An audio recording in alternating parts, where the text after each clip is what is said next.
karapat-dapat sa ating mga pagsamba at pagpuri ng mga kapatid. Lord, for your consequences. Amen. Manatili po kayong nakatayo ating basahin ang ating text this morning.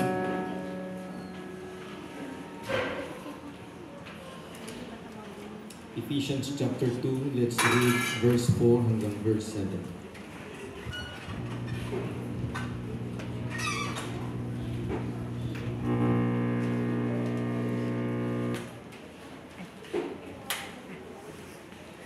Ephesians chapter 2, 4 hanggang 7. Ngunit ang Diyos palibasa'y mayaman sa awa dahil sa kaniyang malaking pag-ibig na kaniyang iniibig sa atin. Verse 5. Bagamat tayo'y mga patay dahil sa ating mga kasalanan, tayo'y binuhay, nakalakip ni Kristo, sa pamagitan ng biyaya kayo'y nangaligtas. At tayo'y ibinangong kalakip niya at pinaupong kasama niya sa sangkalangitan kay Kristo Jesus. Upang sa mga panahong darating ay maihayag niya ang kadakilaan, ang dakilang kayamanan ng kaniyang biyaya sa kagandahang loob sa atin kay Kristo Jesus. Ngayong umaga ating napapainggan ang mensaheng universal expression of the divine love. Unang Sunday ng buwang February at ang theme po natin ngayon ay Love in Action. So ito yung usapin na gustong-gustong pakinggan. Masarap pakinggan. Pag pinag-usapan ng pag-ibig, maraming mga gising. Maraming kinikilig. But we'll talk about the divine love. So, yung pag-ibig na galing sa Diyos.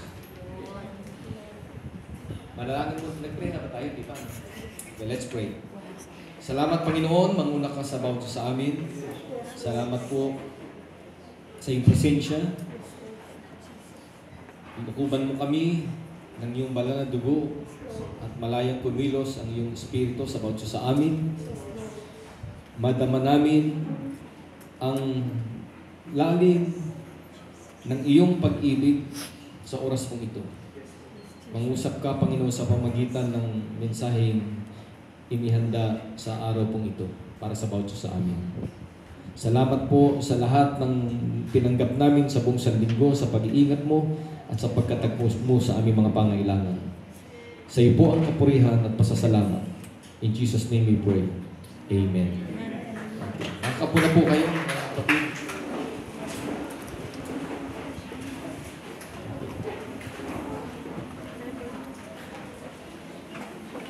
Iligin natin si Brother Cain magbigay ng short insight about love.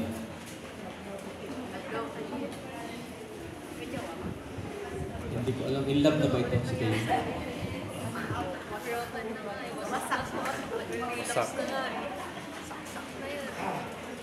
Brother Cain. Dali.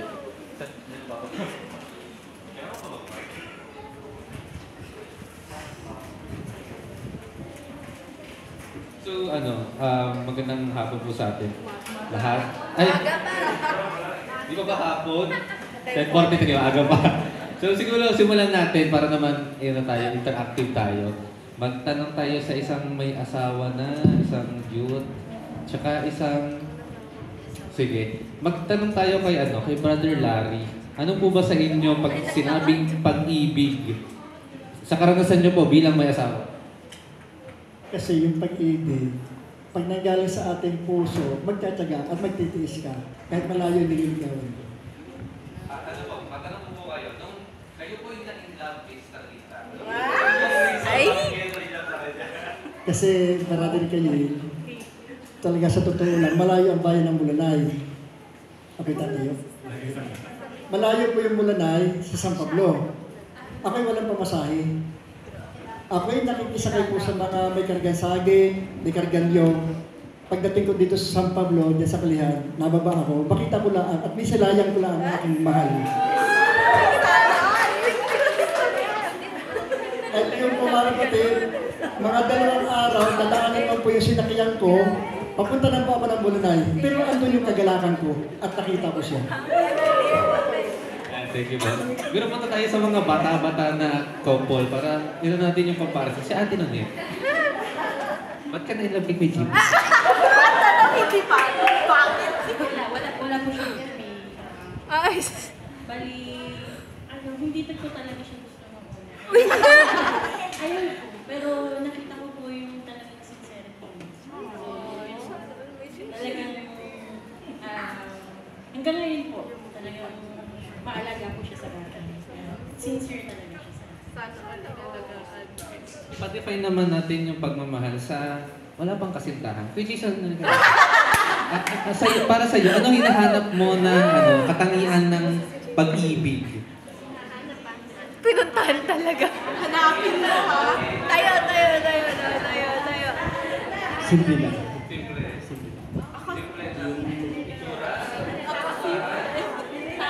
Isa ba tayo? Babae lang. So makikita po natin sa mga example, iba-ibang generation, pero there are different motivations of why we fall in love.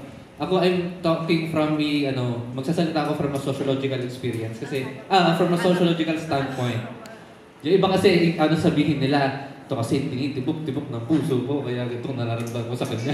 Pero kami kasi, very logical explanation, hindi namin ina-explain sa kondisyon lang ng emosyon. So meron po tayong 3 na usual na katangian across cultures, iba-ibang bansa, iba-ibang lugar, na iba't ibang rason bakit nagkakaroon ng love in the form of companionship. Meron kang partner, meron kang binubuong pamilya, may binubuong kaibigan. At the base of it all, yung pinakasimpleng rason bakit tayo naghahanap ng pagmamahal ay tayo'y tao. At meron tayong pangangailangan na mapunan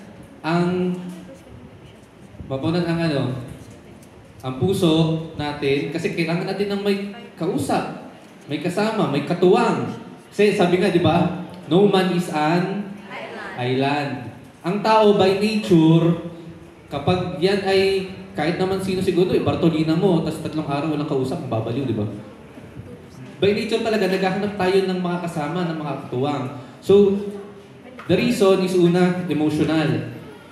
Kasi kung wala tayong kaagapay throughout sa lungkot, throughout sa mga masasayang memory, nawawalan ng sense of purpose. Kaya nga, di ba yung di ba yung ama ng sangkatauhan, si Adan, mag-isa siya dun sa mag-isa siya sa Garden of Eden. Nalungkot siya siya lang Nung kausapin niya, elepante. Kaya naghanap talaga siya ng companionship. So by nature, nilikha tayo ng Diyos na naghahanap talaga ng mga kausap, mga kasama, mga ka-share na ma-experience natin. Pangalawa na rason is reproductive. Reproductive. Kasi ang utos diba talaga ng Diyos sa simula ay humayo at magparami. Pero ngayon sobrang dami na natin. Okay naman. So, very self-explanatory. Third, dito mag-i-emphasize na nag-iiba. Para sa akin iba-iba naman standpoint from different na mga experts, academician, is the material basis of love, of companionship, or any relationship we form. At ito, ang pinagkaiba ng tao sa nilikhang anyo ng Diyos. Kasi ang message nga ngayon, di ba, tama po ba, Pastor, universality of divine love. Pero ang tao, sobrang nagkakaiba-iba yung pagmamahal natin. Ako, sa paniniwala ko, sa pag-aaral ko, nagkakaiba-iba yon dahil masyado tayong nakaangkla sa material. Nag-iiba-iba yan. Ano po magiging example natin ng paano siya nag-iiba-iba? Siguro, a few decades ago, iba ang anyong panliligaw. Tama po ba? Sino po dito sa mga natin, mga senior, may nakaabot ba dito ng dote? Alam niyo po ba yung dote? Hindi alam ng mga bata yung ano. Dote. Dota, alam ng mga bata. Dote, yung sistema kung saan hindi ka pwedeng magpakasal or i-partner dun sa babae kung wala kang lagay na either kalabaw o lupa o anumang ari-arian na ipagmamalaki. O, bibigay ko sa magulang. Depende sa ano, ang napag-aralan ko kasi at nakasama ko, Northern Luzon tsaka Visayas, ang alam ko, lalaki. Yung pala dito sa Central Luzon kung babae yung nagbibigay. Pero alam ko yung ibang babae yung nagbibigay. Dati kasi, very material kasi unat-unat sa lahat, hindi pa ganun kasagana. Maniniwala po ba kayo na mas masagana ngayon kumpara noon? Hindi? Hindi? Mas masagana no? Actually hindi, mas masagana ngayon. Kasi kung titingnan mo ngayon, halos lahat may kotse, tingnan mo yung pila dyan. Kung titingnan mo, kaya tayo kung titingnan mo noon, mas mahirap yung buhay ng mga magulang natin. Totoo ba? Tama po ba sa mga nakakatanda po dyan sa likod? Mas mahirap po buhay noon, di ba? Di ba? Sadyang ano lang po, kaya sinasabi na mas mahirap, yung generation talaga ngayon, aminado ko, mas angalero. Pero anyway, dahil mas mahirap yung buhay noon, mas merong need for companionship. Mas may need, and ayun yung naging basis for love. Kaya nga madaming kinakasal noon na ang pagsasama ay ayon sa pangangailangan. Yung ano po namin, lolo't lola, si mami at si daddy, di ba ma? Hindi naman sila na in love na, cute-cute, nung ganyan, gusto ko yan. Kaya sila pinagkasundo. Kasi, anong story ni mami at ni daddy? Sina yung ma. Pero madaming ganung mga kwento sa nakakatanda. Di ba? Na hindi naman talaga in love katulad ngayon, yung mga bata ngayon Di ba? Even sa mga katutubo before, wala din namang ano yan Wala din naman, ngayon na lang umuso yung mga love letter na yan. Ngayon lang umuso yung mga teddy bear na yan. Yung mga walang kwentang regalo na yan. Dati kasi very practical. Ikaw yun, number 1 ka. Very practical, very material. Ano yung mapapakinabangan ng babae? So, bibigyan mo lupa, bibigyan mo kalabaw, bibigyan mo ng kung ano yung kailangan. Ngayon, binibigyan ng basura nag-iipon lang sa ilalim ng kama Kasi dati, ang basis for companionship, basis for forming relationships, hindi ko sinasabing lahat talaga, ayon sa practicality. Ayon sa practicality. Ngayon, kaya madaming failed marriages. Kasi anong pinahiral? Emosyon lang. Hindi tinignan kung kaya ba magtrabaho ng lalaki. Hindi tinignan kung kaya suportahan yung isa't isa. Kaya nga madaming nagsasabi na ang daming bigong sa pag-ibig sa generation na to Kaya ito din yung generation na madaming nag-aanak ng hindi naman kaya panagutan, hindi naman kayang buhayin. Very practical yung natin, mga ninuno natin. Ngayon, nasa post-material na tayo na post-material na tayo na pagtanaw sa pag-ibig. Ano yung dyan? I think makaka-relate dito, merong idea na inaano yung mga ka-generation ko na pinagmamalaki pa, hindi naman pinagmamalaki dapat. Yung mga linyahan nila, na pagkausap daw yung tatay ng babae, wala akong bahay, wala akong lupa, wala akong sasakyan, pero mabibigay ko ang buong pag-ibig sa anak niyo po. Makakain ba yan? Makakain ba yan? Pero sa iba't ibang kultura, laging may influence. Ang point is, sa iba't ibang kultura, laging merong influence ang either salapi or yung pangangailangan sa isang lugar. Another reason why we fall in love is we are attracted sa physical na anyo. Kasama sa pictures natin yan Meron tayong, sabihin natin kalait-lait, meron tayong pangit at maganda. Totoo po ba? Totoo ba? Ang example dyan, na nag-iiba yung pagtanaw natin sa itsura ng tao, naging yun yung definition natin ng pag-ibig, is yung sa Solomon. May dinidescribe na babae si Solomon dun that your navel is like a round na lalagyanan daw ng alak na punong-puno.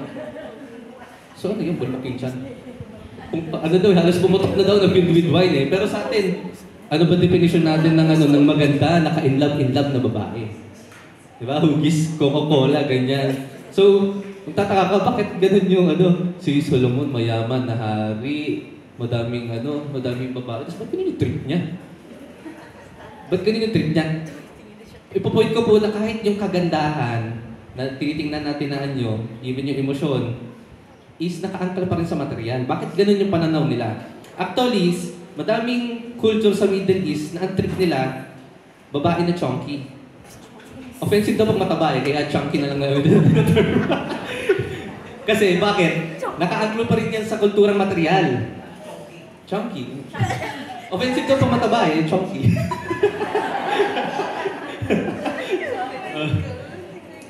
May madaming kultura sa Middle East. Even actually dito sa Pilipinas, may mga katutubo tayong Aita na trip nila babae na chunky. Kasi, bakit? Ayun daw ay senyales na sagana. Yung pamilya ng babae.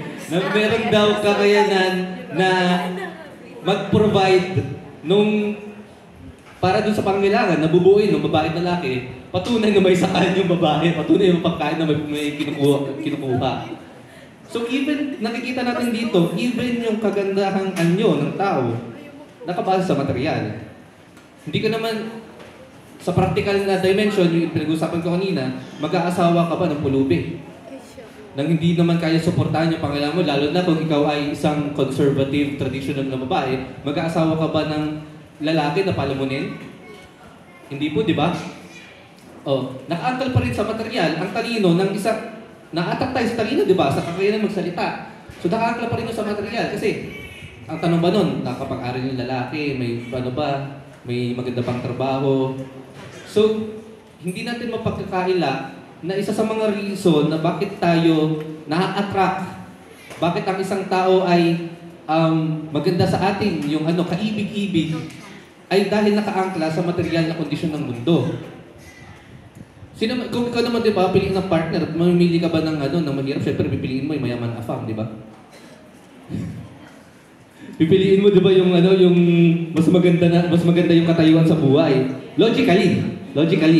Most of the time, ganun ang logic ng tao. Pero, ayun nga po, ito ay logic lang ng tao. Logic ng tao na may kapintasan. Pag gamit natin ng rason na dahil lang sa material, dahil lang sa physical na anyo, dahil lang sa salapi, logic po ng mundo yan. Ang logic po ng Diyos, iba. Kaya ako naniniwala ko sa interpretation na by the time na napunta tayo sa langit, na we will have a glorified body.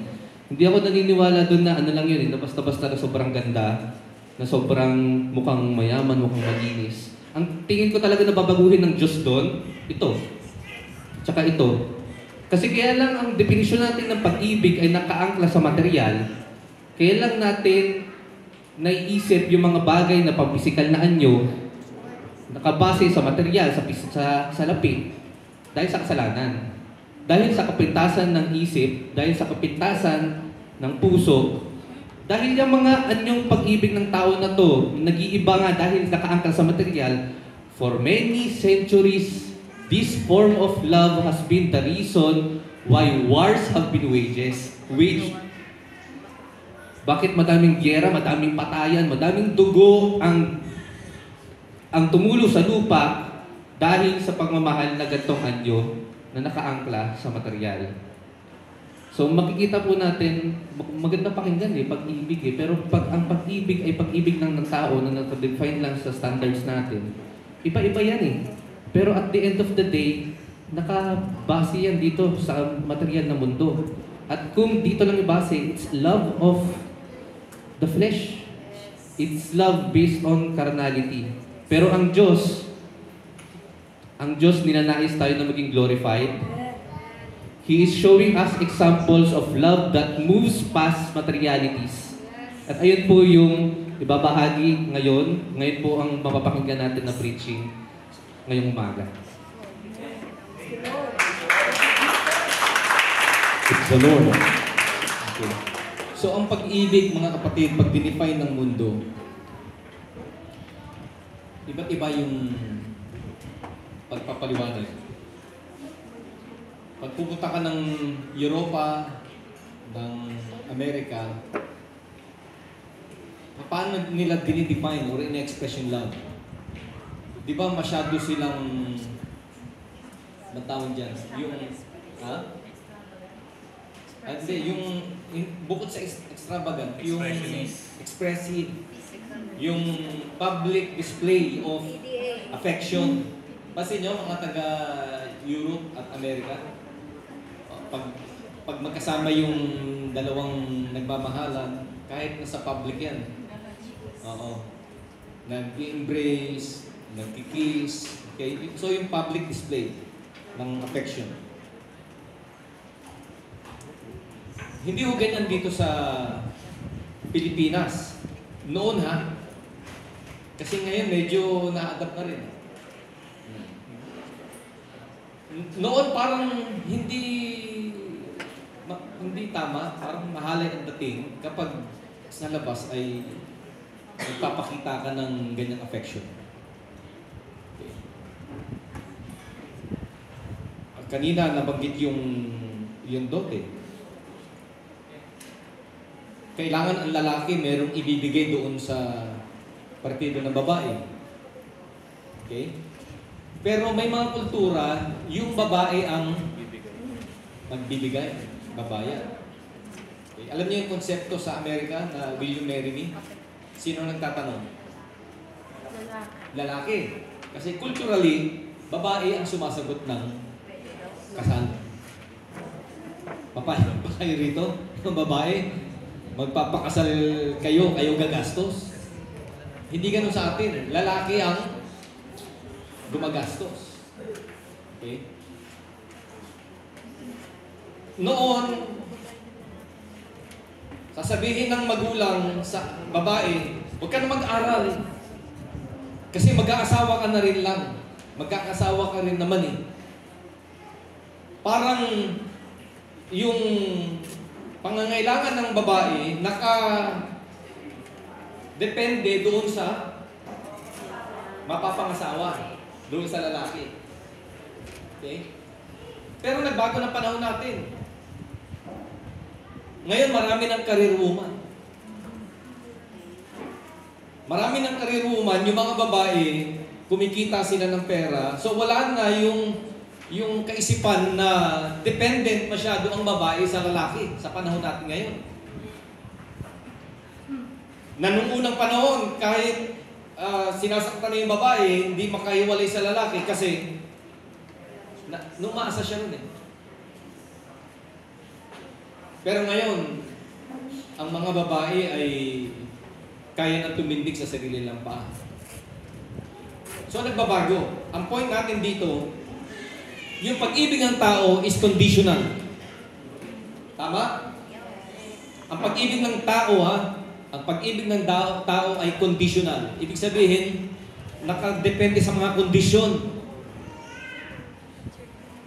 Nakadepende sa kondisyon. Pag may pera, okay? Pag sincero yung isang tao, pag may tsura, kondisyon yun eh. Pag nagsama na at yung kondisyon na yun ay nawala, wala rin yung pag-ibig. Okay? So, totoo ba na conditional ang pag-ibig ng tao? Okay. Ang pag-ibig ng tao, merong limitation. Or humahantong doon sa sukdulan. Kumbaga parang pag dumating doon sa point na yung breaking point na suko na, ayaw na niya. Bumibigay. Lalo na kapag dumaan na sa mga pagsubok. Okay? So, conditional, merong limitation, may breaking point, ang pag-ibig ng tao. Ang pag-ibig ng tao ay minsan very deceiving. Mapandaya. Nakarinig na ba kayo ng mga kwento ng pag-ibig? Na pagdating sa dulo ay hindi nag-materialize. Bakit? Kasi merong element of deception. May motibo yung isang partido. Nangyayari ba yan sa society? May motibo. Meron siyang hangad, meron siyang nais na makamit. Okay. So very deceiving. Meron ngang na-in love. Tapos matagal sila nagsama. Then bandang huli nagkahiwalay sila. Alam niyo bakit? Natuklasan niya na yung asawa niyang babae ay dating lalaki. Hindi, dito biro, totoo ito. Totoo ito. Kasi yung, hindi na hindi na imposible ngayon yan eh. Talagang yung mukha maganda pa sa babae. Yung katawan, maganda pa sa babae. Tapos nagpa-transplant. Ito namang, actually, Amerikano to eh. Tapos yung napangasawa niya ay taga-Thailand. Taga-Thailand. Hindi niya alam, ladyboy. Yung boses, babae. Kasi may hormone na tinitake yan eh. Magboboses babae din eh. Hitsura, babae. Mas maganda pa sa babae. So wala siyang hinagap. Ano yun? Hinagap, ano? Hindi sumagi sa isip niya na lalaki ito. Hanggang merong nakaaway itong kaibigan itong babae. Nireveal doon sa lalaki at pinakita yung medical record na yung asawa mo ay ladyboy.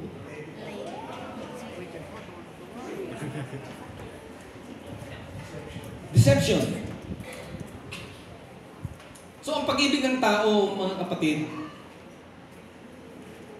swerte mo talagang pag nakahanap ka ng talagang yung pag-ibig na talagang sincero, may sakripisyo, ipagtatanggol ka, handang mamatay para sa'yo, lahat ay gagawin, magtitiis hanggang sa kamatayan. Pag nakita ka ng ganun, sana all. Yung tumanda talagang pinanghawakan at nanindigan sa kanyang pag-ibig. Hindi naman natin sinasabing lahat, pero meron pa rin namang ganyan, mga kapatid. But our topic for today is about the universal expression of the divine love. Tingnan natin, ano yung pag-ibig ng Diyos? 6 o 7 bagay ang dadalhin ko po sa inyo.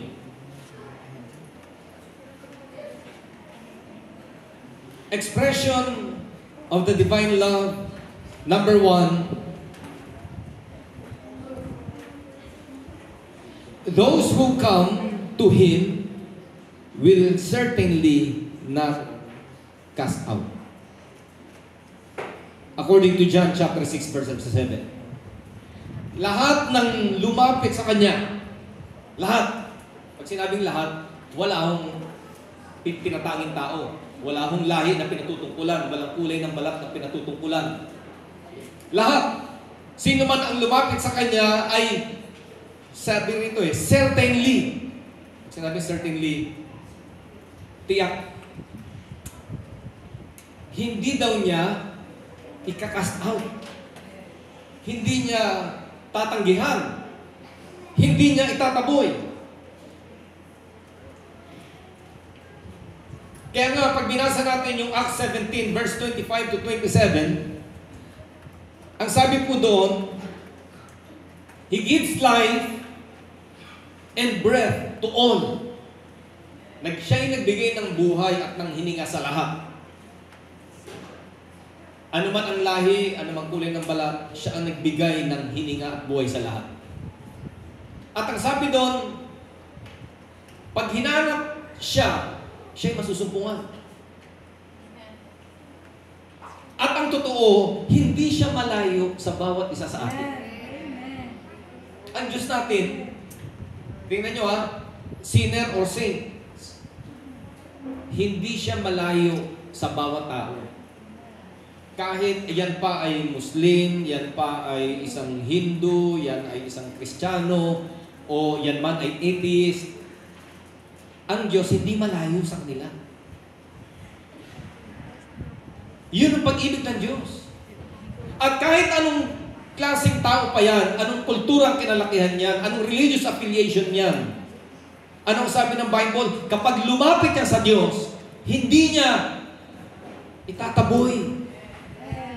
Kahit ano pa ang nakaraan niyan, kahit ano pang itsura niyan, kahit gaano pa kalaki ang kasalanan niyan, kahit gaano pa rimari-maring yung mga bagay na kanyang ginawa, lahat ng lalapit sa Diyos, ang pag-ibig niya ay unconditional. Hindi niya itataboy. Kaya maraming mga yung social experiment, nagpapanggap na pulubi. Paano nyo yan? Papanggap na pulubi, tapos nanghihingi ng limos o manghihingi ng pera. Maraming tumatanggi. Kasi iniiwasan kasi yung itsura ay marumi. Kaya ingat kayo, baka yung mga lumalapit dyan at social experiment lang.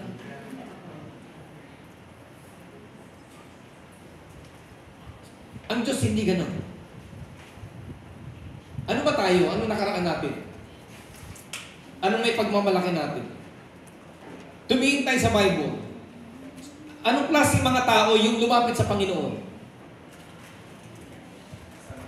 Mga makasalanan. May magnanakaw. Merong patutot. Ano yung mas mababaw na term sa patutot? Babaeng mababa ang lipad. Ano pa? Mga masasamang tao. Mga kriminal. At ang Panginoon kumakain na kasama nila eh. So meron ba siyang tinangi? Meron ba siyang piniling tao? Siya ba ay nagbigay lamang ng magandang pakikitungo sa mga aral, sa mga religious leader, sa mga tao malilinis? Hindi. Bagkus tinanggap niya lahat. At ganyan ang pag-ibig ng Diyos. Sino man ang lalapit sa Kanya, hindi niya tatalikuran. Pangalawa, His love and goodness is for the evil and the good. Matthew chapter 5, 43 to 46. Paki-flash nga. Matthew 5, 43 to 46. Ang pag-ibig niya ay para sa mga masama at para sa mga mabuti. Tingnan niyo, may principle na itinuturo dito. Matthew chapter 5, 43 to 46.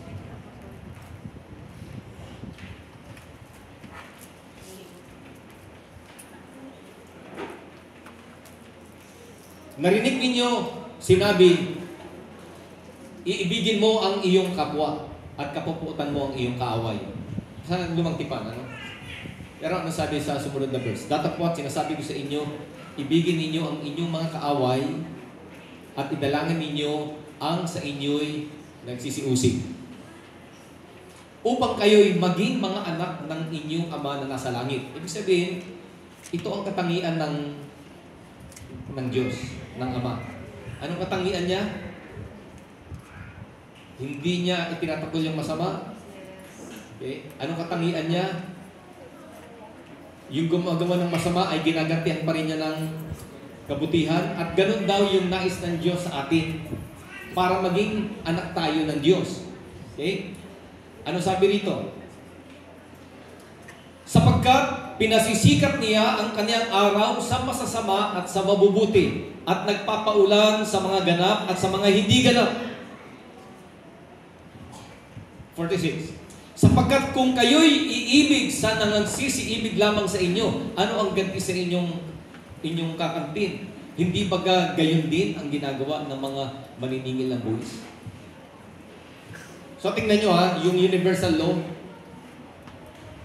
Yung pagsikat ng araw, sino na ikinabang? Lahat.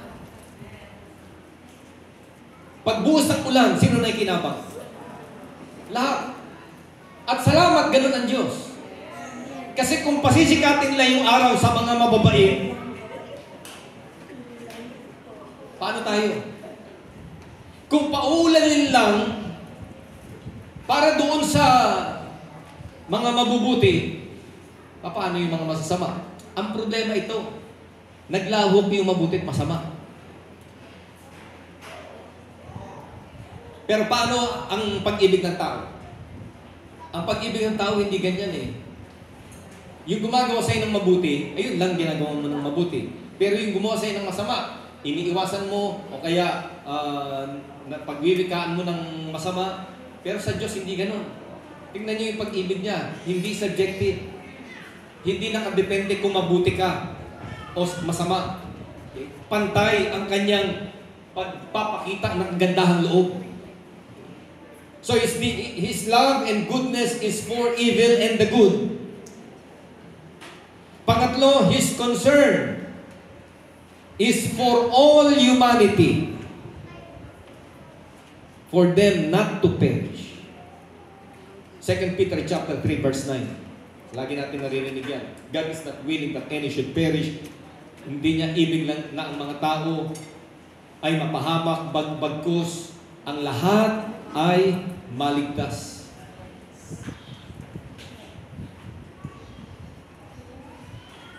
Ganyan ba ang concern ng tao? O ang concern natin, nakabatay lang or nakafocus lang doon sa mga taong mahal natin? Pero ang Diyos hindi. Ang concern ng Panginoon lahat. Pinasisikat niya ang araw, pinagbubuhos niya ang ulan sa mabuti at sa masama. At yung kanyang concern sa lahat ng tao, ang tao ay maligtas. Ayaw niya na ang tao ay mapahama. Kaya yung pag-ibig niya ay universal. Ang pag-ibig niya ay hindi nagtatangi ng tao. Ang pagkakataon ay binibigay niya sa lahat. Na hindi niya ibig na ang mga tao ay mapahamak. Kaya kung mapahamak ang tao, hindi dahil ginusto to ng Diyos.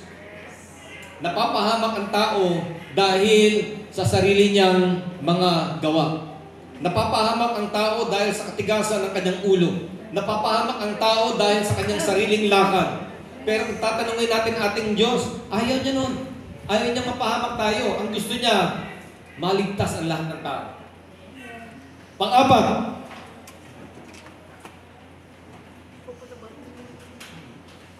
His redemption is for all, is for the whole world. So hindi niya ibig ng tao ay mapahamak at ibulig sa kapahamakan.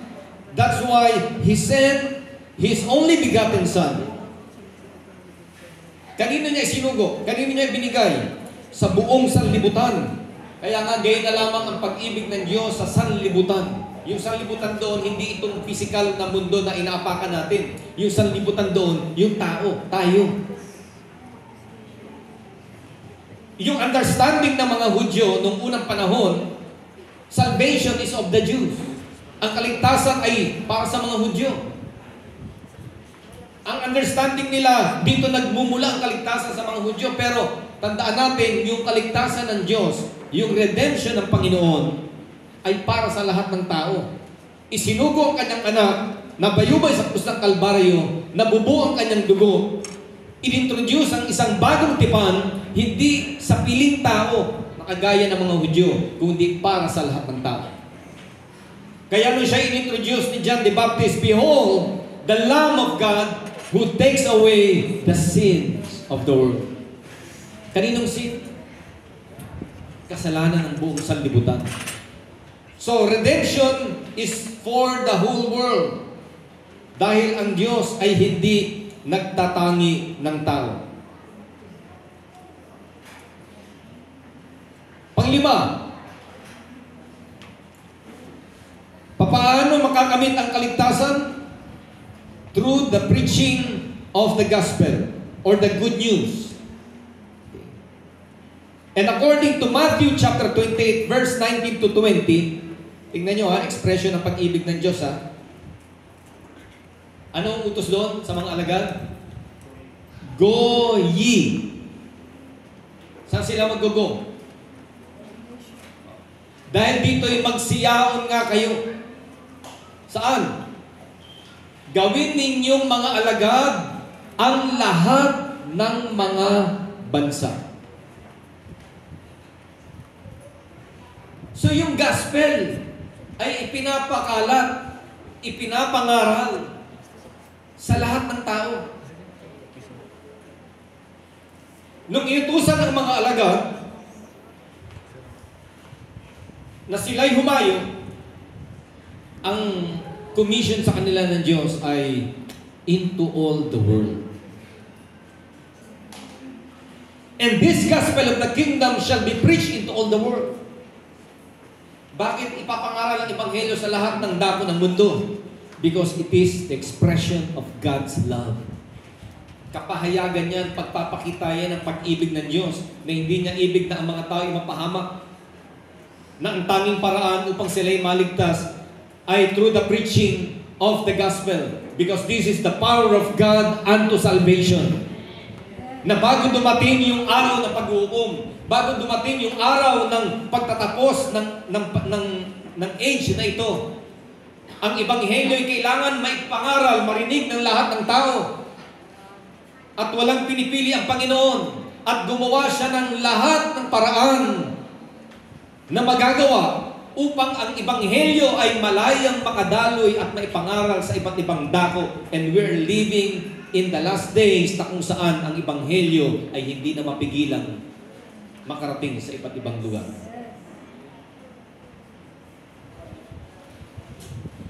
Ay alam nyo, kayang gamitin ng Diyos sa kanyang pabor kahit pa yung mga bagay na nilikha ng tao.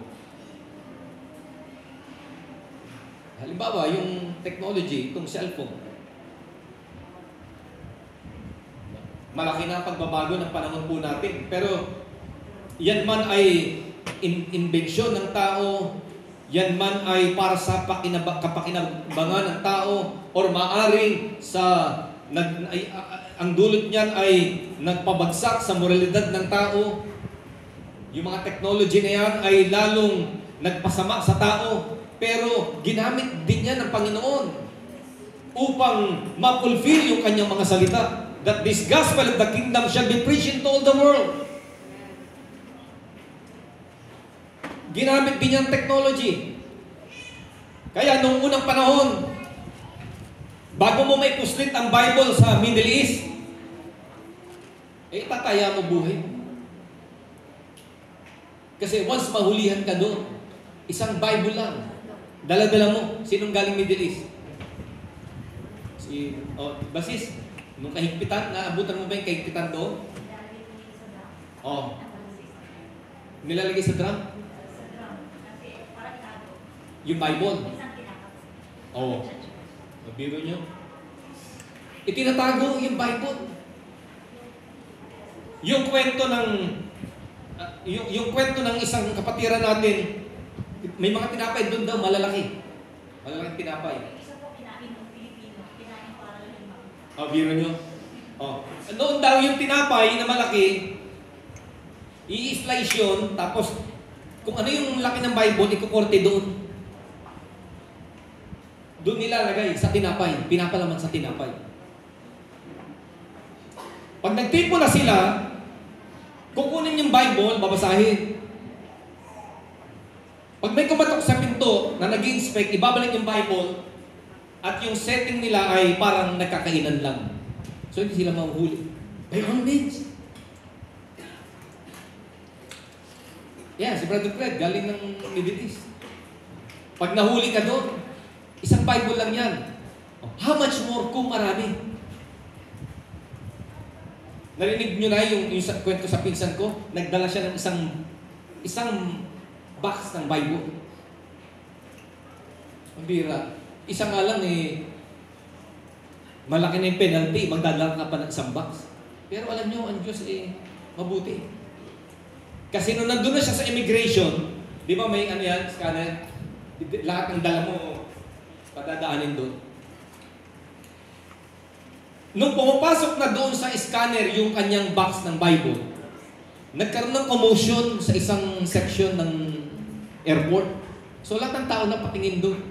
Pati yung mga nakatingin doon sa scanner, napatayo. Ay nakalampas yung Bible. So hindi ganun kadali. May mga lugar sa China nang dumating sa kanilang Bible, sa kanilang kasabikan, talagang umiiyak sila. Umiiyak sila nung makita nila, mahawakan nila ang Bible for the first time. Kasi may mga pagtitipon sila na para hindi sila mahuli, pinipilas-pilas nila yung pahina, tapos ibinibigay sa bawat membro para tagi-isang page lang sila. Pag magtitipon na sila, kung kayang ulit yun, para buo ulit yung Bible. Kaya kung ano lang yung page na iniingatan nila, yun lang ang kanila. Wala silang kalayaan. Pero ngayon, ang salita ng Diyos, hindi mo na mapipigilan. Bakit? Pag-ibig ng Diyos, nais niya na lahat ng tao makarinig. Ayaw niya na ang tao ay datnan ng kahatulan, datnan ng pagpabalik niya na hindi nakarinig ng Ebanghelyo.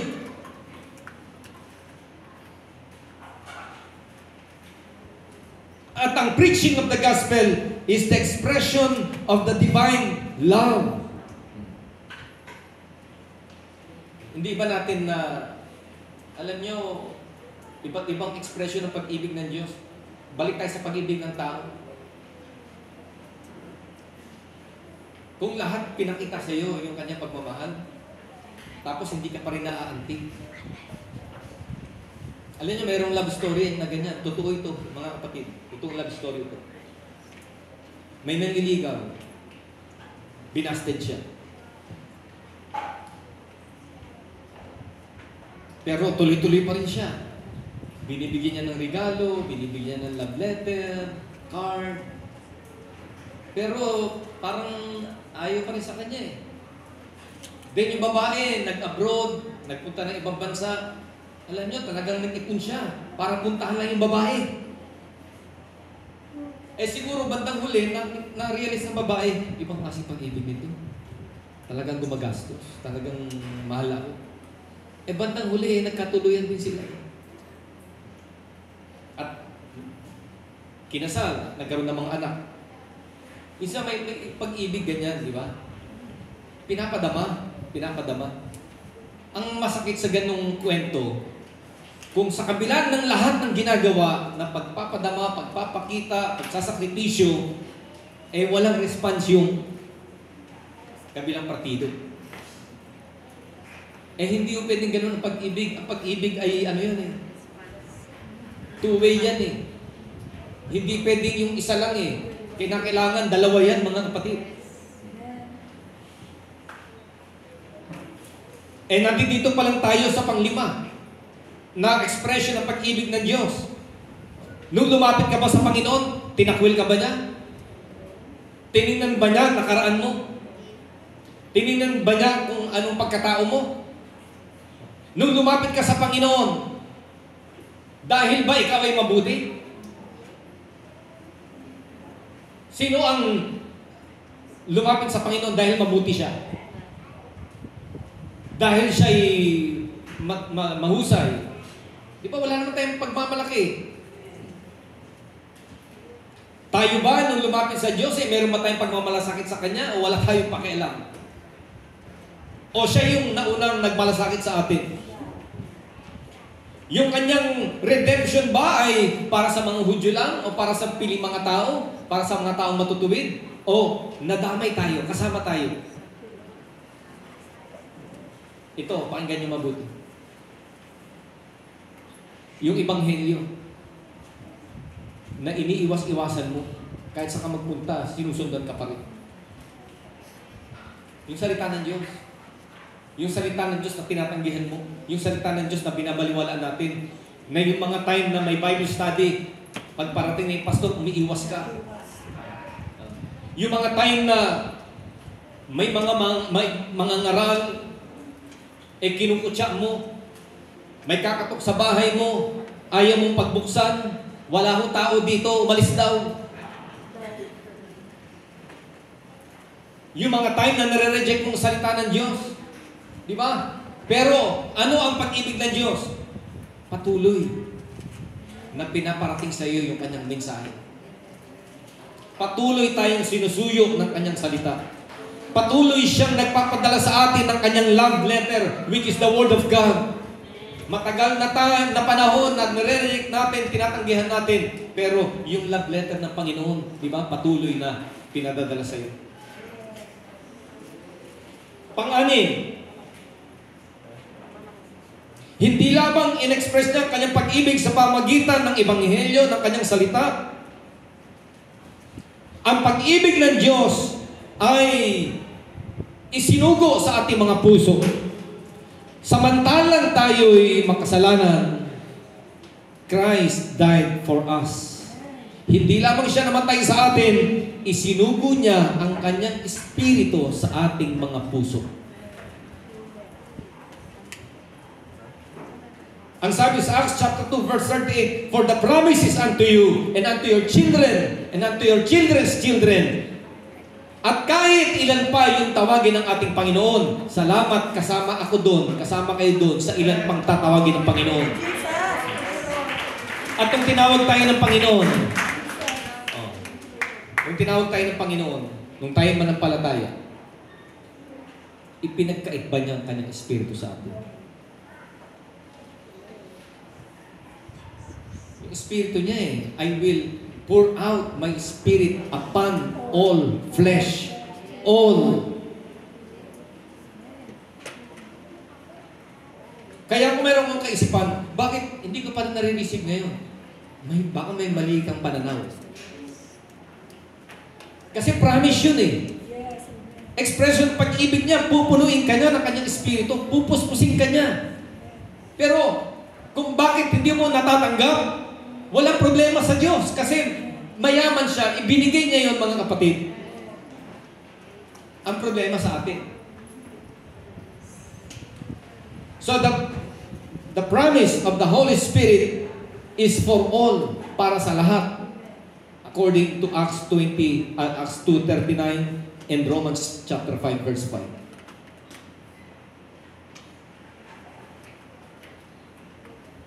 Para sa ng Holy Spirit? Para sa ng Holy Spirit? Ang Holy Spirit, ano yan mga kapatid? Nananaan sa loob. Okay? Ang ministry ng Holy Spirit, ang Diyos ay sumasayo. Saan ka man pumaroon, saan ka man pumunta, He will guide you. He will lead you into all truth. Sasamahan ka niya. Yung sinabi ng Panginoon, I am with you always, even unto the end of the world. Huwag kayong magkalumihanan, huwag kayong matakot, sasamahan ko kayo, hindi ko kayo pababayaan, hindi ko kayo pagkukulangin. Okay. Alam niyo kung ano yung agent na yun, nakasama natin, na ekspresyon ng kanyang pag-ibig, yung Holy Spirit. Mananahan sa atin. Gagabayan po tayo. At ang Holy Spirit ay pagpapatunay ng lalim ng pag-ibig sa atin ng Diyos na gusto niya tayong samahan sa buhay na ito.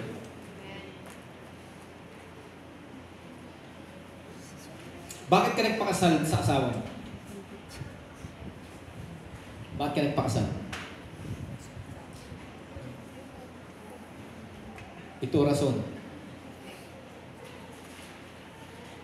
Ito ang rason.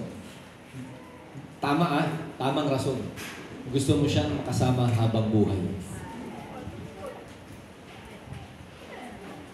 Tama? Yun ang dapat na unang rason. Bakit ka makikisama sa kanya? Bakit mo siya pakakasal? Dahil kailangan mo ng companion at gusto mo siyang makasama habang buhay. Kasi yun naman yung principle Habang buhay, yung visa ay nandoon. Till death. Till death. Di ba? Sasamahan mo siya saan? Sa hirap at ginhawa, sa kasaganaan, o sa kawalan, sa kalusugan, o sa karamdaman, sa kapayatan, o sa katabaan. Di ba? Sasamahan mo siya. Habang buhay. So bakit mo siya pinakasalan? Kasi nakikita ko, siya yung dapat ko makasama habang buhay. Tandaan mo yan, Sister Lisa. Huwag mo yan kakalimutan. Taga mo yan sa papel. Ngayon, ano ang patunay ng pag-ibig ng Diyos sa atin? Yung Holy Spirit, sasamahan ka niyan habang buhay. Kaya niya sinusugo yan. Kaya niya pinatatahan niya sa ating mga puso. Dahil yan ay expression ng pag-ibig ng Diyos na ayaw niya na lumakad ka sa pananampalataya na mag-isa. Ayaw niya na lumakad ka sa pananampalataya na wala kang kaagapay, wala kang katulong. At ang Holy Spirit ang siyang tumutulong sa atin upang mapagtagumpayan natin lahat ng mga bagay na pagdadaanan natin sa mundong ito. Alam niyo, kung hindi tayo mahal ng Diyos, hindi niya kailangan ibigay yun.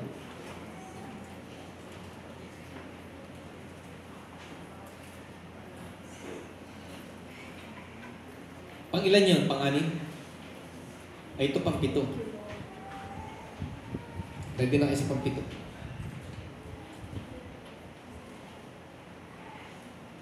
Ang pang-pito, ito'y paalala sa mga mag-asawa. Walang perpektong mag-asawa.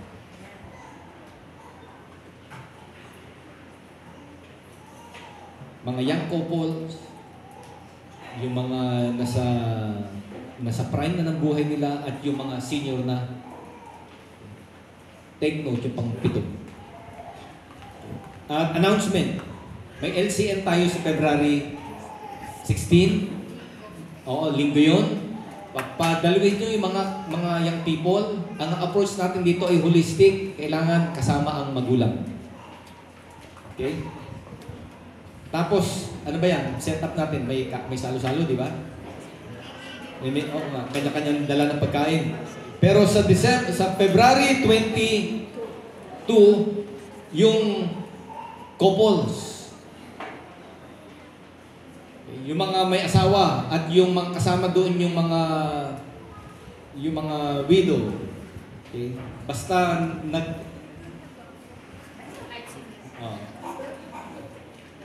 kahit single na may asawa. Meron ba single na may asawa? May mga byuda. Okay? Umatin kayo mga kapatid. May mahalaga tayong pag-uusapan doon. Ngayon, ano itong pang-pito? Ephesians chapter 2, verse 4 to 7. Yung binasa natin kanina. Ephesians chapter 2, verse 4 to 7. Ngunit ang Diyos, palibhasa ay mayaman sa awa. Mayaman sa awa. Sabihin niya natin, mayaman sa awa.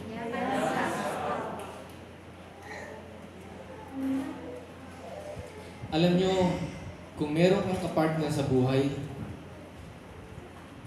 or kung merong mang asawa dito na hindi marunong maawa, una sa kanyang asawa, pangalawa sa kanyang mga anak, mag-isip-isip kayo kasi hindi yun sa Diyos. Kasi ang tunay na pagmamahal, marunong maawa.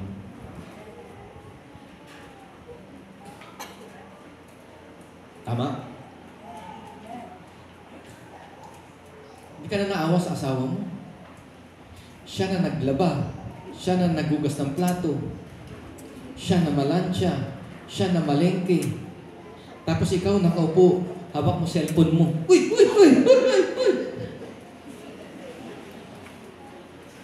Mahal mo ba asawa mo? Sa wala ata. Siya pa magluluto. Kulang na lang subuan ka. Tapos pag nasa labas ka, bibili ka ng pagkain, kakain ka mag-isa, kakain ka ng masarap, di mo naisip, teka, wala akong naiwang pera, pambili nila ng pagkain. Ang tunay na pag-ibig, marunong maawa. Nakita mo yung anak mo. Sino di maantig? Nakita mo yung anak mo, napatid yung tsinelas. Tapos, ang ginawa ng anak mo, kumuha ng pako, nilagyan ng pako. Para may suot ulit. Tapos hindi ka naantig. Parang, di ba, maawa ka nga eh. O nakita mo yung anak mo na kumuha ng kanin, walang ulam, kumuha ng toyo at mantika at yun ang sinabaw at kumain. Di ba maawa ka? O pag nakita mo yung anak mo na butas-butas na yung damit, o yung asawa mo, iba na itsura, para ng bruha. Hindi ka ba maaawa? Di ba anong gagawin mo? Ano sabi ng Bible? Ang Panginoong Kristo, magkaroon daw tayo ng pag-ibig na kagaya ng kay Kristo. Anong ginawa niya sa church? Ginawa niyang glorious. Maluwalhati so that he can present the church to himself, a glorious church.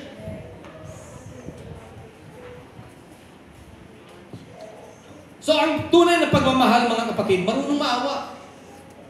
At ang Panginoon, tingnan niyo pag-ibig ng Diyos ha, ang Panginoon mayaman sa awa. Paano niya na-express ang kanyang pag-ibig? Ang Panginoon mayaman sa awa. Alam niya ang kalagayan. Alam niya pinagdadaanan mo. Alam niya kung ano yung pinapasan mo. Alam niya kung ano yung struggle mo. Alam niya yung dahilan ba't di ka makatulog.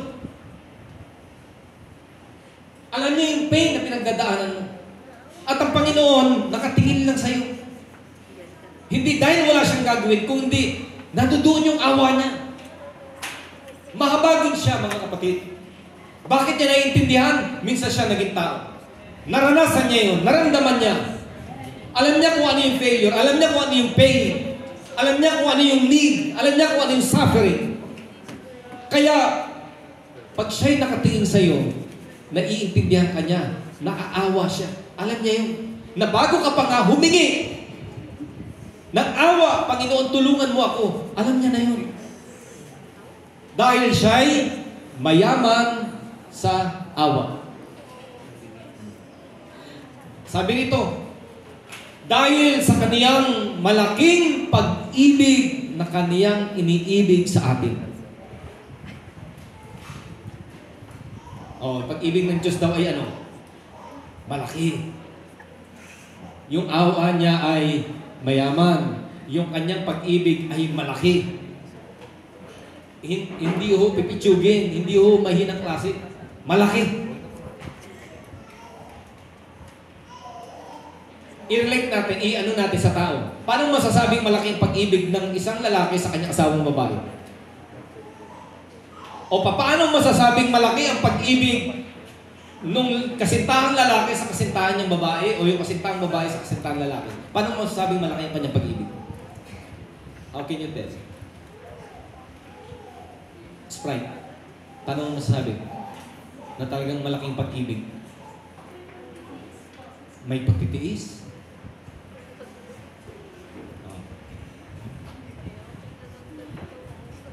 Alam niyo yung kanta na Stubborn Love? Stubborn love. Negative yung paggamit, yung word is negative, pero pinapakita lang dun yung pag sinabi kasi stubborn, matigas ang, parang kumbaga matigas ang ulo eh. Pero ang ibig sabihin lang nung awit na yun, yung stubborn love, ang ibig sabihin lang nun, yung pag-ibig na mapilit, kahit hindi nakarapat-dapat yung isang tao ay nilalapit pa rin ang kanyang pag-ibig. Ganyan kalaki pag-ibig ng Diyos. Okay.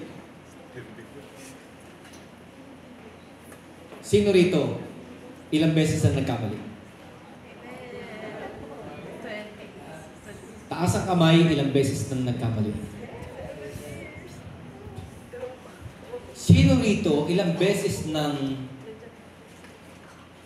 nagkulang sa salita ng Diyos? Sino rito, maraming beses, hindi natupad ang kanyang commitment? Okay? Sino rito sa atin ang madalas hindi nakakapag-pray?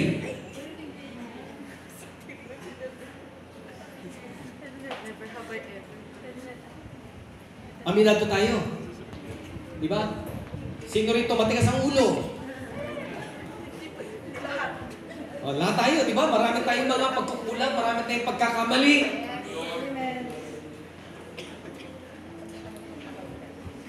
Kung tao yan, mga kapatid, kaya sabi ko kanina, yung pag-ibig ng tao, may limit yun eh. Meron yung breaking point. Na minsan, pag dumating doon sa breaking point na yun, irreconcilable. Ayaw na. Ayoko na. Wala na yung pag-ibig ko. Tapos na. Pagod na. Ayoko na. Suko na ako sa'yo.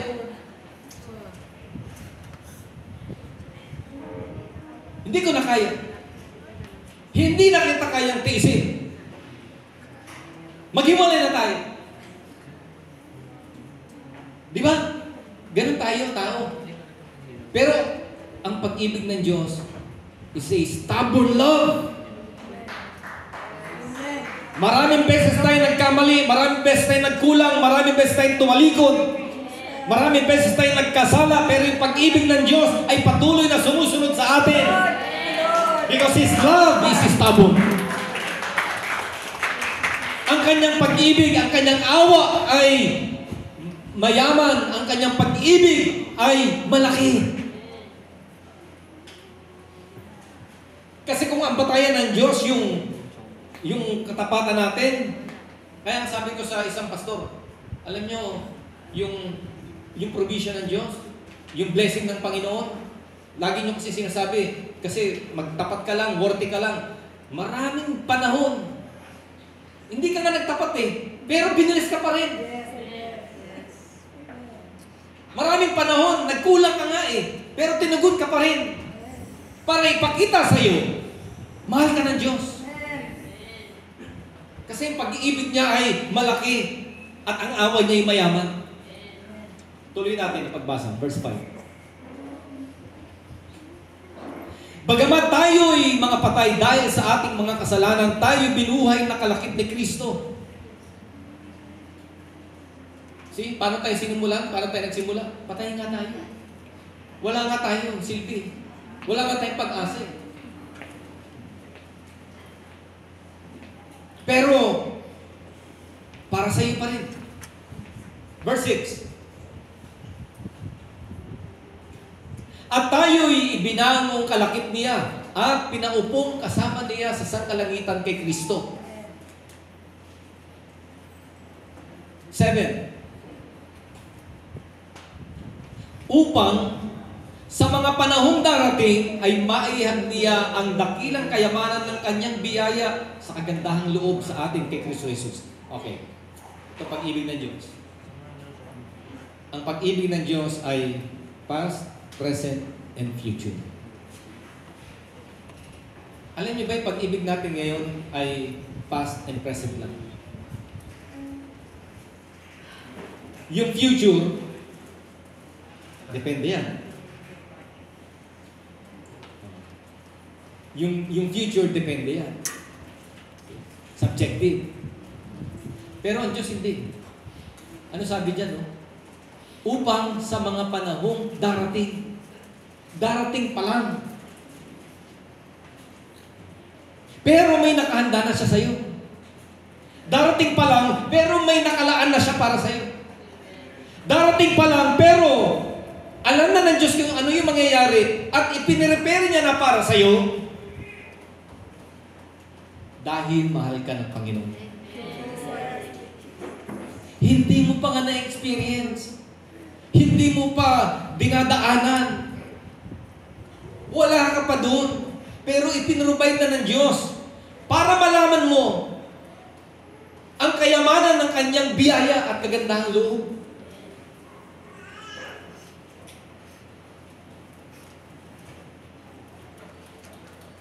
Tingnan nyo maraming ganitong pangyayari sa Bible. Di ba nauhaw yung mga Israelita sa ilang? Di ba umalis sila sa Egypt, tapos tumawid sila doon sa kabilang side. Then pagdating sa desert, nauhaw sila. Meron tubig, pero hindi nila mainom. Bakit? Mapait. Mapait. Then dumating si Moses kasi ang bayan ay nagrereklamo. Then tumawag si Moses sa Panginoon. At anong pinakita ng Panginoon sa kanya? Pinakita sa kanya ang isang puno. Puno. Kung ikaw si Moses, magtatanong ka, Panginoon, tubig ko kailangan namin, hindi yung puno. Pero bakit puno ang tinuro sa kanya ng Panginoon? Kasi yung tubig na doon na, hindi nga lang mainom. Pero yung punong yun, ang solusyon para yung tubig ay man-neutralize. So meron palang meron palang healing effect yung puno. So kinuha yung puno, nilagay ito sa tubig, at yung tubig ay na-neutralize, nakainom silang lahat. Okay? Tingin natin miracle. Di ba? Pero ito yun. Sa tingin ninyo, biglang sumilpot yung puno ron. Ano yung magic? Magic ba yun? Gaano, ilang taon bago tumubo ang puno? Sabihin nyo na yung mabilis na tumaas. Mga ilang taon? Ha? 3 years? 5 years? Oh. Pero naniniwala ko hindi dinugsong yun. Hindi yung grafted. Sumibol yun ng natural. So sabihin na natin 5 years bago tumubo yung puno na yun. Hindi yung sumibol right at that very moment na meron silang need at saka lumitaw yung puno. Kailan yung tumubo? 5 years ago, merong ibon na ginamit ng Panginoon. Dahil alam ng Diyos na dadaan sila doon. At bago sila makadaan doon, alam ng Panginoon mamamatay sila sa uhaw. So 3 to 5 years ago, inutusan ng Panginoon ng isang ibon, nagdala ng isang binhi, at nilagay doon sa ibabaw ng bundok na yon. At tumubo yung puno na yon. Dahil ang Diyos ay all-knowing, alam niya ang mangyayari at inihanda niya na ang pangangailangan bago pa dumating yung panahon na yon. Dahil mahal niya ang kanyang bayan.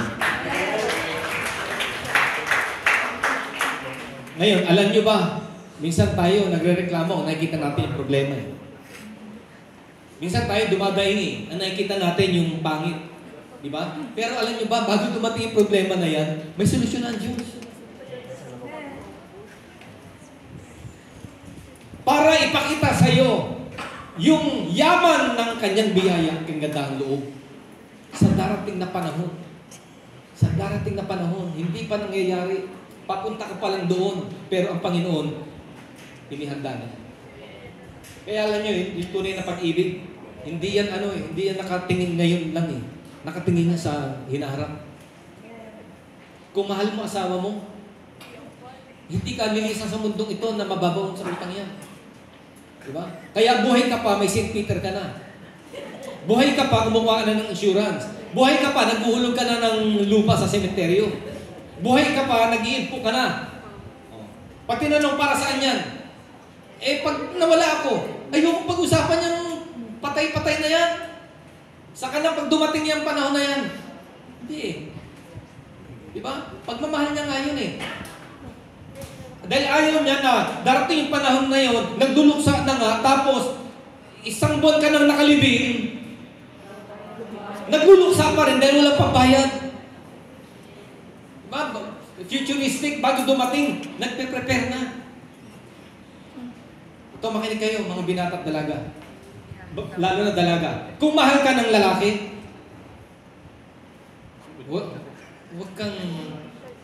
wag kang magpabola dyan sa I love you na yan. Dahil kung talagang mahal ka ng lalaki at seryoso yan sa'yo, bago ka niyan pakasalan, nag-iipon yan. Saan ka niyan itutuloy? Ano, sa ilalim ng puno ng mangga? Magpe-prepare yan. Kakausapin ka niyan, ito plano ko. Uupa tayo ng bahay o magtatayo tayo ng bahay. Ganon yung tunay na pagmamahal. Futuristic. Meron siyang iniisip na solusyon sa hinaharap. At ang Diyos natin ay ganyan, mga kapatid. Ang pag-ibig ng Diyos ay malawak. Ang pag-ibig ng Diyos ay malalim. Hindi natin kayang sukatin, hindi natin kayang arukin. Pero ang pag-ibig ng Diyos, mga kapatid, ay stubborn. Mapilit. Nagtutuloy-tuloy. Sa kabila ng ating mga pagkukulang at mga pagkakamali, yung pag-ibig niya ay nakakapit pa rin sa atin. Kung ganyan ang Diyos mo, ano ang iyong response? Kung ganyan kadakila ang Diyos at ganyan kalalim yung kanyang pag-ibig, hindi ka ba maaantig? Ano ang iyong tugon? Ano ang iyong ganti? Ang sabi nila, ang pag-ibig daw, ang expression ng pag-ibig sa isang umiibig sa iyo ay depende kung paano niya rin ina-express yung pag-ibig sa iyo. Pero ang Diyos, tanungin ko kayo, dito tayo magtatapos. Totoo bang naramdaman niyo ang kanyang pag-ibig? Na-experience niyo ba ang kanyang pagmamahal? Now, what is your response? Ano ang iyong tugon sa pag-ibig ng Diyos? Are you willing to give yourself? Are you willing to put your trust in Him? Handa ka bang magtiis? Handa ka bang magtiwala sa Kanya na yung pag-ibig niya, hindi Kanya pagkukulangin, hindi Kanya pababayaan, hindi Kanya iiwan? Nare-realize mo ba kung gaano kalalim ang Kanyang pag-ibig? Pinabayaan ka ba niya in the past? Iniwan ka ba niya doon sa mga panahon na dumaraan ka sa dilim? Pinabayaan ka ba ng Panginoon doon sa mga panahon na bigat ka na sa iyong pinapasan? Iniwanan ka ba ng Kanyang Espiritu Santo? O sa bawat yugto, bawat pagkakataon na dumating sa buhay mo, sa high and lows ng buhay mo, nandoon ang Espiritu Santo na tinutulungan ka at umaagapay sa iyo sa mga pinagdadaanan mo sa buhay. Mga kapatid, ang pag-ibig ng Diyos ay unconditional. And in return, we must love the Lord. Tayong lahat tumayo.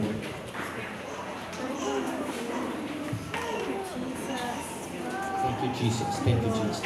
Hallelujah.